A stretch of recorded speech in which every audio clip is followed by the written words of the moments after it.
Vashishta and Vishwamitra both were two of the Saptarishi known to mankind today. They were extremely powerful and had immense yogic and Vedic knowledge and powers. Vashishta is a descendant of the Ikshvaku dynasty. Lord Ram also belonged to the same dynasty. Vashishta is the author and the creator of Mandala 7 of Rigveda. He is known to be the family priest of the Raghukul or Raghu dynasty. He has also been a teacher and guide to Lord Ram and Lakshman. Vishwamitra versus Vashishta rivalry is a very popular one in Hindu mythology. Vishwamitra was the son of Gadi, grandson of the great king Kusha. He was a great warrior and belonged to the Chandravanshi or Somavanshi dynasty. He was the king of Kanya Kubja, which is in modern day known as Kannauj, situated in Uttar Pradesh, India. He later grew to unbelievable spiritual heights through various penances and meditations. Vishwamitra had taught weaponry and Vedas to Lord Rama and his brothers. He wanted them to fight the demons who were troubling sages in the forest. Dasharath was skeptical of sending his sons for this task, but later decided to permit them. This same training was later used by Ram to fight against Ravan.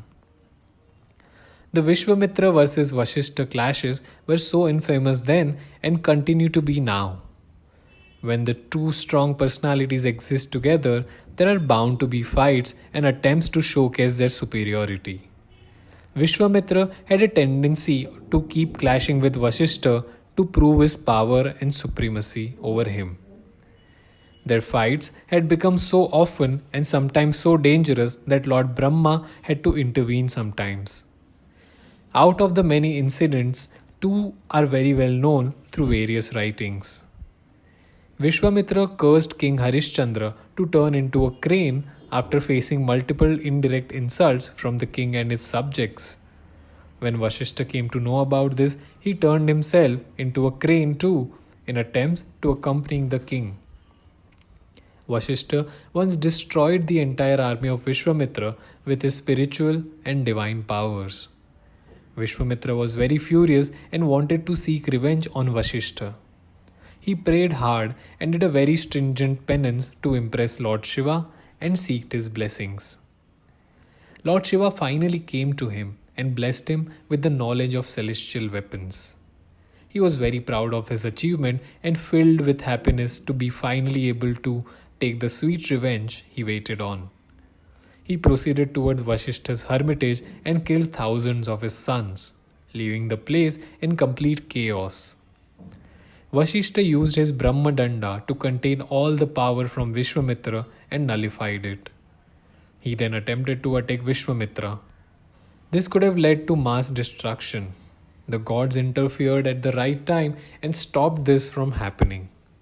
Vishwamitra was once again left humiliated in this situation, and sage Vashishta became busy restoring his destroyed hermitage. An older fight between Vashishta and King Kaushik, also known as Vishwamitra, shows how the king took the path of penance and came to be known as Maharishi and Brahmarishi.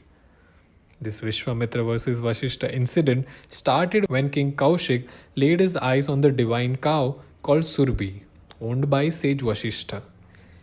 Vashishta, however, did not want to give up Kamdhenu. It was created from the ocean churning incident. King Kaushik attacked the sage in attempts to secure the cow and for disrespecting him. With the help of his divine power, Vashishta destroyed the entire army and defeated King Kaushik. Vamadeva rescued Vishwamitra and upon being asked by Vishwamitra, guided him to the way of becoming like sage Vashishta. This is how King Kaushik started his journey towards becoming Vishwamitra.